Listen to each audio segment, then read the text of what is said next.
What's up, everyone? Welcome back. My name is Chris, aka Bearded Film Guy, and thanks for coming back to the channel, especially for this. This is Shelf by Shelf episode 2, and pretty much this is our complete collection video. I wanted to do it in a way that allowed me to kind of talk about each title, why we have it, maybe a fun story about it, just kind of give a little bit more insight than like here's title 1 and title 2 and just going on like that. I kind of wanted to do something a little bit more in depth, and yeah, it's gonna take a while. We're only on shelf 2, but that's okay. Let's dive into it.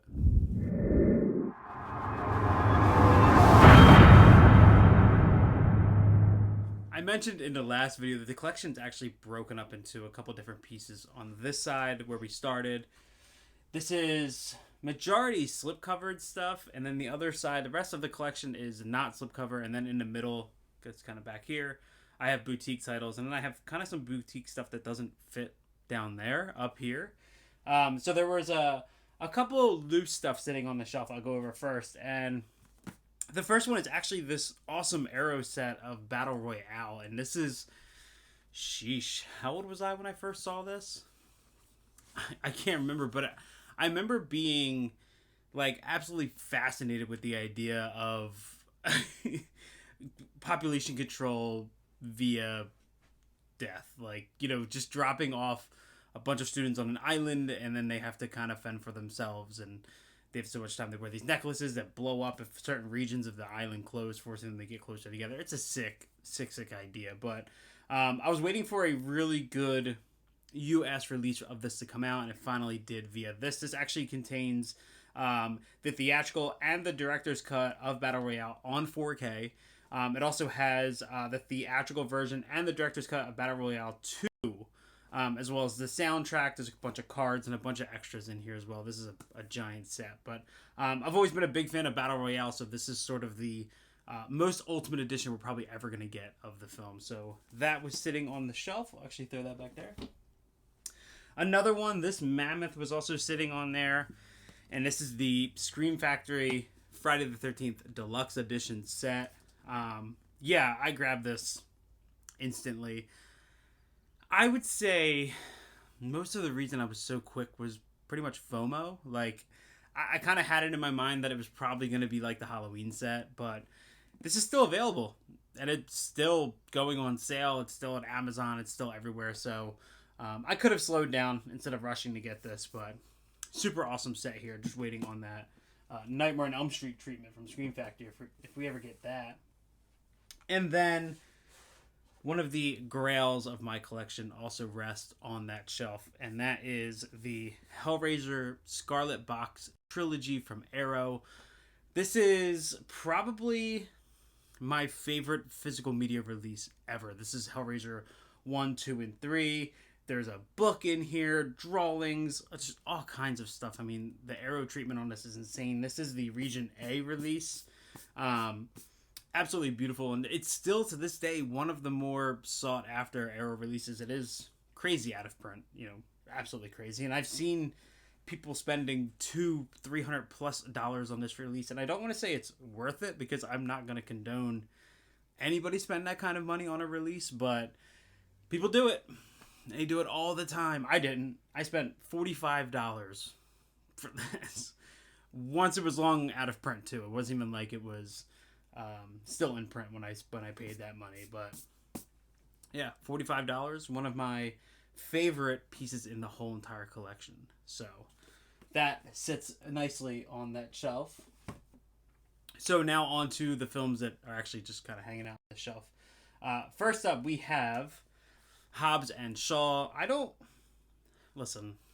have a soft spot for the Fast and Furious franchise. I think most people who love it, it comes from like a guilty pleasure place. I'm still one of those people who I believe film should be ridiculous. It should be over the top. It doesn't need to be realistic and all of this stuff, right? It should be just a good time in the theater. And there's movies that are made to be that, and there are movies that are made to be, studied and examined and all of that stuff. And the Fast and Furious franchise is just an excuse to sit in a theater and have a fun time. And Hobbs and Shaw was the first spinoff from the franchise, and it's fun. It's fine. The action is cool. The Rock is badass. Jason Statham is great. I especially love, gosh, what's her name? Of course, I'm going to blank out now. It's yeah, Vanessa Kirby. I think she's fantastic in it as well. It's nothing more than just a fun time for 2 hours and 20 some minutes, however long this movie is. 2 hours and 17 minutes. So there's really no other merit outside of that for that film. So next up we have, are we going in the right order? We are, because I have that in Fast and Furious. Okay, makes sense now. Ferngully. This is The Last Rainforest. This is actually put out by Shout Kids. When I was a kid, I loved this movie, and it was one of the only reasons I really wanted to add it. I wanted to add it to the collection. I haven't seen it in ages. Yeah, 1992. I was a year old when this came out. I just wanted it to relive some old childhood nostalgic memories. So that's Ferngully. Next up, we have Fight Club. This is a cool 10th anniversary release. It's got this little opening, thing here. Cool little studio release, but I still love Fight Club. I know that over the last, I don't know, so many years, I've heard some not great things about people kind of revisiting this film and some of other David Fincher films for whatever reason, but I still love Fight Club. I think it's extremely intelligent at the time. I think it's interesting, great characters, great it's like great anarchic style to it that I just love. So I can always revisit Fight Club. Then we have the Final Destination collection. These are the first Final Destination is one of my favorite horror films of all time. Final Destination 2 I love. Final Destination 3 I'm also a huge fan of. Not as big as 1 and 2, but I am a big fan of. And then the Final Destination, garbage, man. Garbage. And then Final Destination 5 kind of came back and didn't fully redeem the franchise because now it's been how many years since this came out? I'm not going to be able to find it now. 2011. So it's been over a decade since we've gotten pretty much anything from Final Destination. We got word that they're working on a sixth one, but I haven't heard anything more concrete than that. So absolutely love these movies, though. I mean, every one of these have great death scenes, even the worst one with the Final Destination. And the effect on culture that these had, I mean, most people driving next to a truck with whole trees on it are probably going to have a quick glance of memories from either watching Final Destination 2 or seeing the trailer. And still, every single time I go to amusement parks, I'm like, a little bit like, anybody on here got a camcorder? So next up, these were recent additions. I have Finding Nemo and Finding Dory. I found these at a Goodwill with the slips. I like both of these.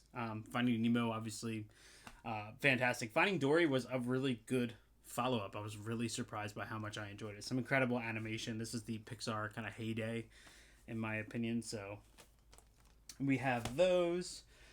Erica added this to the collection recently. That is Flashdance. This is the Paramount Presents. This is it 4K or Blu-ray? I can't remember what this one is. I think this one is just a Blu-ray. Yeah, this is a Blu-ray release. We've added a couple of these Paramount Presents titles to the line recently. They have this little slipcover that opens up to reveal the poster art. So I've never seen this, so she's going to be showing me that soon. One of my favorite films of all time, Forrest Gump. I just have this Sapphire series release of it. Yeah, Robert Zemeckis just knocked it out of the park with this. Still to this day, I cry, I get emotional, I laugh, I quote Forrest Gump pretty much daily in some way. Absolutely love this movie. This movie influenced so much of what I know and love about film now, from having this when I was younger. So Forrest Gump. Next up, we have David Ayer's Fury. I'm a big fan of World War II films. And I especially love war films that go off the path. And the fact that there was a film released about a tank crew and a specific group of people in this specific moment of time in the war, I loved.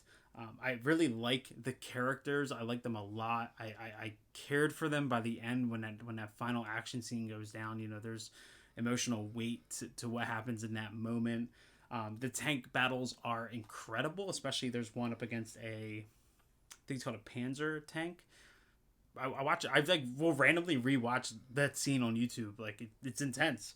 And then there's this great thing that happens where right smack in the middle of this film, the film calms down, and there's just these quiet character moments in this person's home where they're eating, and it's so great. It's just like, and then the rest of the film just goes right back to hell and carnage and all of this stuff. And I think this movie just does a great job balancing the horrors of war and its impact on the soldiers, but also a little bit of humanity in the soldiers, whether or not they're good or bad, quote unquote. So I always enjoyed Fury for that reason. Another more recent one, I have Game Night. I saw this in theaters with Erica and just had a lot of fun with it. I thought it really just took the idea and had a lot of fun with it. It was tense. There was some suspense. It was funny. It was shocking. It had all this stuff. And I think it was a lot of fun. So that's Game Night. I haven't rewatched it in a long time, so that's on my list to rewatch soon.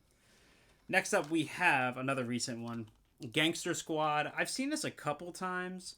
I don't remember too much about it, actually. I just love neo-noir 30s to the 50s gangster storytelling. So I found this at a farmer's market for like $2 from a vendor. So I ended up picking it up with this unique slipcover, which I think was a Best Buy exclusive slipcover I'd never seen before. But yeah, so that's Gangster Squad. Get him to the Greek. I've been really trying to get more comedies in the collection because there was a long period of time where I wasn't buying them. So this was one of the first ones I got. Get him to the Greek. This movie is absolutely hilarious. I love Russell Brand. Love him. And that's one of Erica's favorites as well. She listens to the soundtrack frequently. So another Paramount Presents with Ghost. I knew what this movie was. I knew from a pop culture standpoint what it was in those moments, but Erica finally showed me this movie, and I enjoyed it. Yeah, I enjoyed it a lot. So she ended up picking this up for the collection. I love Whoopi Goldberg in this. So another good Paramount Presents there. Ghostbusters Afterlife. This is the 4K release.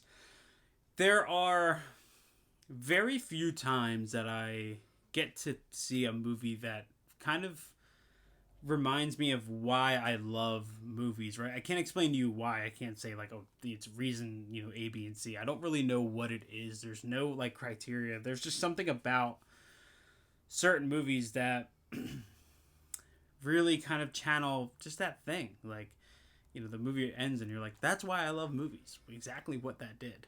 And that was me with Ghostbusters Afterlife. And it was Erica as well with Ghostbusters Afterlife. I thought it, followed up the previous films so well. I like the new characters. I like how they brought it into more modern times. I thought it was fitting. Nothing felt, shoehorned in or anything like that. I just had a lot of fun with it, and it was fun. I was laughing. It was emotional. I had this connection to the characters because of my love and attachment to the characters of the original film. So I have a soft spot for Afterlife. There is a sequel that just got finished filming, and I don't know if I'm as excited because it's not being directed by Jason Reitman, who took this on from his father. So I don't know. We'll see. But yeah, I always have a soft spot for Ghostbusters Afterlife. Next up, Gladiator. Come on, Ridley Scott, Russell Crowe. Are you not entertained? That's really all I can say. It's fantastic. I can't believe there's a sequel coming out. That's wicked. Godzilla vs. Kong. This is actually the 3-pack. This is Godzilla vs. Kong, King of the Monsters, and Kong Skull Island. I really, really, really enjoy what they're doing with the Godzilla universe, or the Monsterverse, I think they're calling it. All three of these, they're not great, but they're fun. They kick ass to watch, so I always just enjoy throwing these on. I like Kong Skull Island the most out of all of them. But yeah, these movies are just, they're cool beat 'em ups. You know what I mean? So gotta have them in the collection. Oh boy, this movie, The Green Inferno. Now, I was so excited for this because there was talk about this movie for so long. Like, Eli Roth is working on a cannibal film that is inspired by, Cannibal Holocaust and Cannibal Ferox, and it's like, man, Eli Roth, like, what? That's gonna be wicked. When it came out, I couldn't find it. I found one copy at my local Walmart when it finally came out on Blu-ray, and I was so disappointed. So disappointed. I'm such a big fan of Italian cannibal films that I really thought Eli Roth, this historian of horror and super knowledge, and for the most part, I love most of his movies.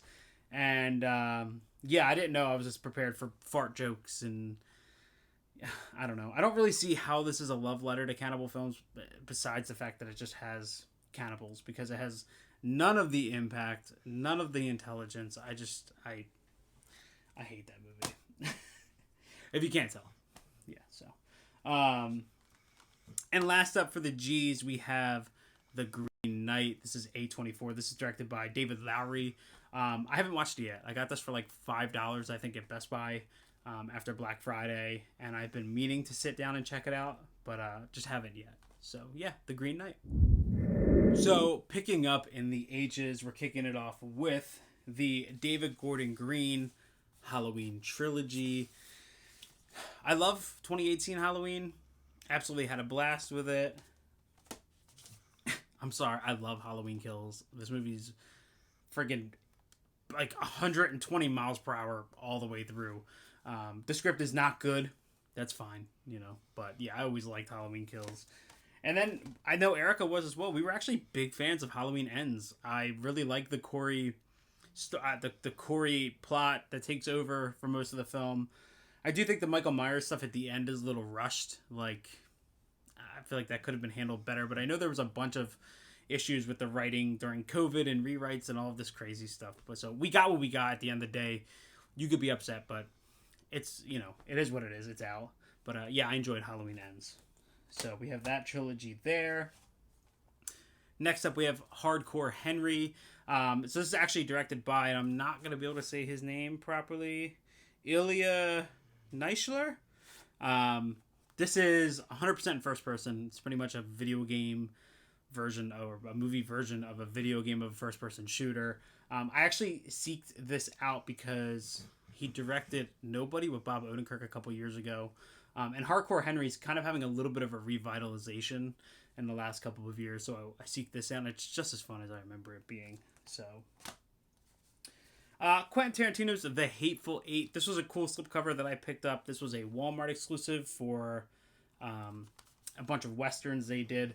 I haven't seen this since I watched it for the first time. I just remember it being really, really long. I think it's 168 minutes.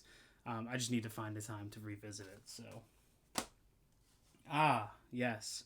One of my favorite horror films of all time, Haunt. This was a Shudder original, or Shudder exclusive, I should say. This got a Blu-ray treatment from Ronin Flicks, who put out a really, really, really good release of it. This movie's awesome. If you haven't seen this yet, check it out. This is pretty much the quintessential Halloween film, right? Like, every year I watch Halloween, I watch Tales of Halloween, I watch Trick or Treat, right? I watch all these movies. Haunt is always a blast. It takes place in a haunted house. So, yeah, if you haven't seen this yet, seek it out. It's really, really good. My stack is falling over. All right. Hereditary. Saw this in theaters with Erica.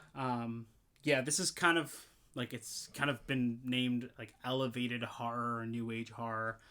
This movie's traumatizing as hell. So that's pretty much, all I can say. It's not scary. I mean, the third act gets freaky, but this movie's super traumatizing. I would love for this to get some sort of deluxe 4K release, whether it be from like Arrow or Second Sight. I think it deserves it, and I think this film would work really, really, really well in 4K.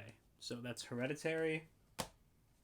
Good old dollar store find with Hobo with a Shotgun. This was directed by Jason Eisner, who just directed the most recent Kids vs. Aliens. Yeah, this movie's ridiculous. You have Rutger Hauer. There's a bunch of crazy shit happening. It's pretty much modern day grindhouse film. They wrap people in barbed wire and put their heads in the round sewer grates and then drive, and it rips the head off. And there's all kinds of crazy shit that happens.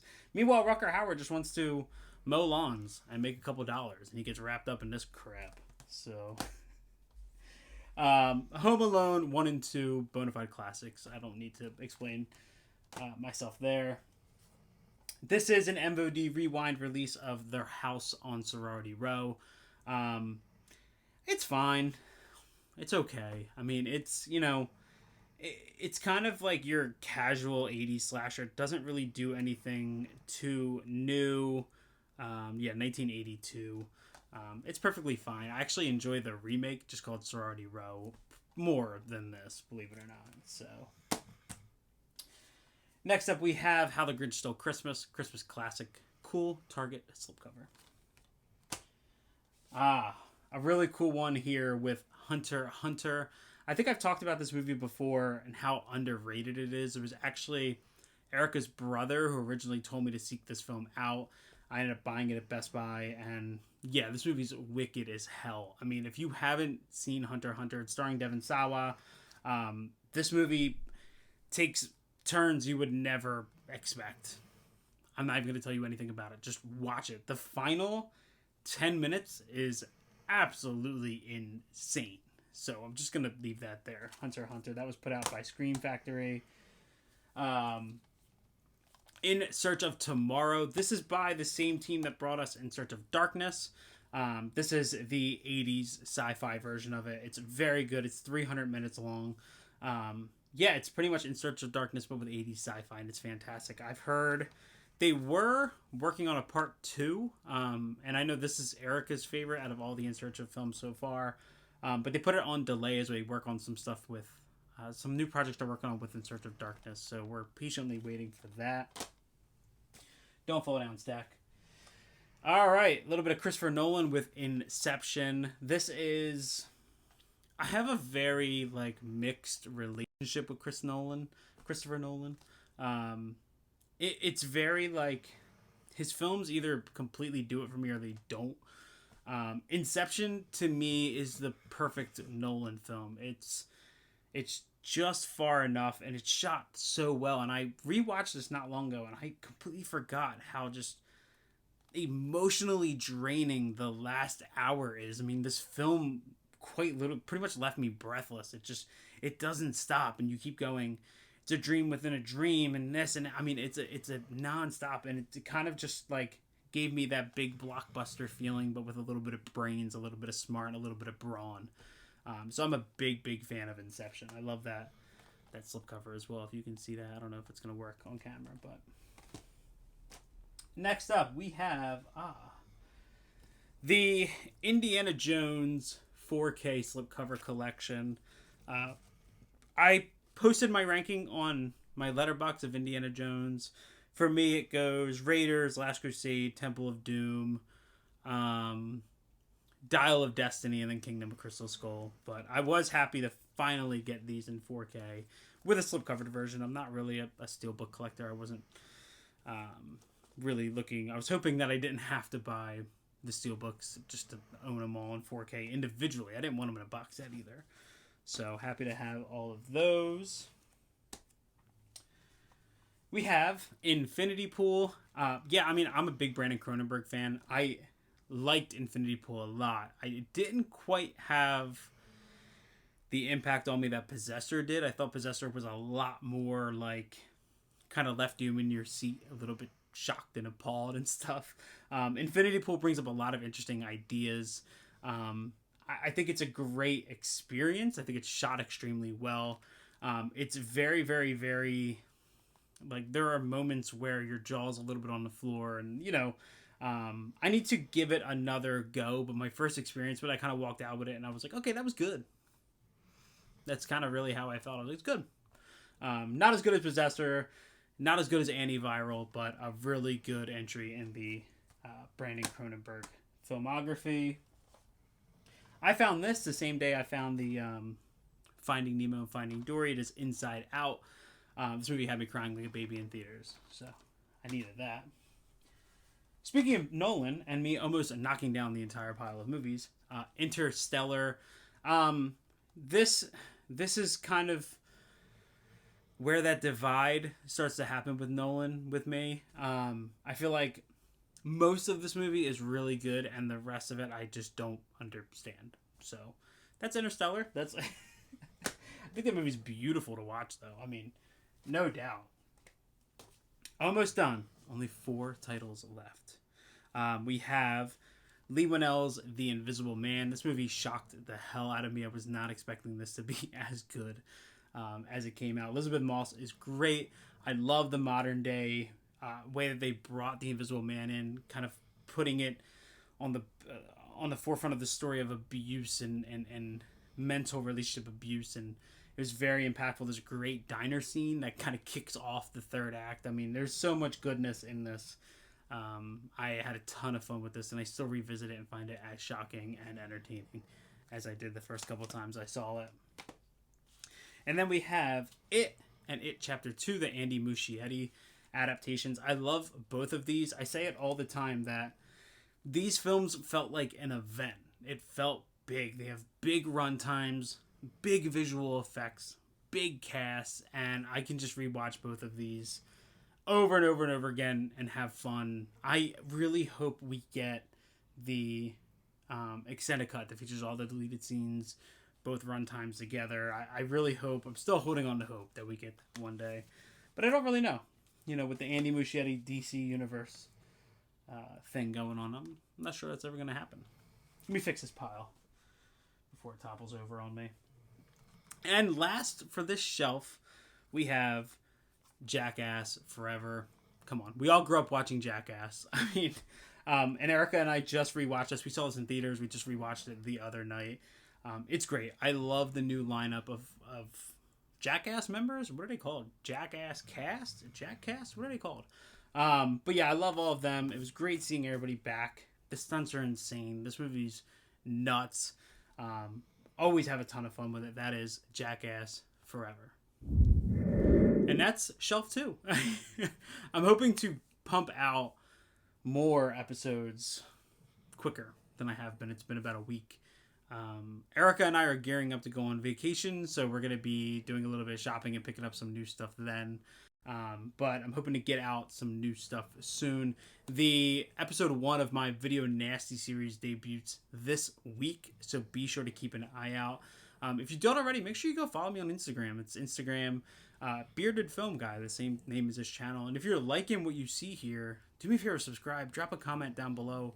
You know, I love talking about movies, and I feel like I really have people to talk to about. So anybody who's willing to engage in movie talk with me, I will love you forever. But do me a favor, let's keep supporting physical media. Let's keep supporting the people who come onto the platform and talk about it. If you are a physical media collector and you're not on YouTube or you're not talking about your collection on Instagram or anything like that, I encourage you to find a way to. This community is incredibly receptive and very inviting. I can tell you, I'm not a veteran in this. I'm one of the brand new guys. So, yeah. Outside of that, thanks for watching. I'll catch y'all later. See ya.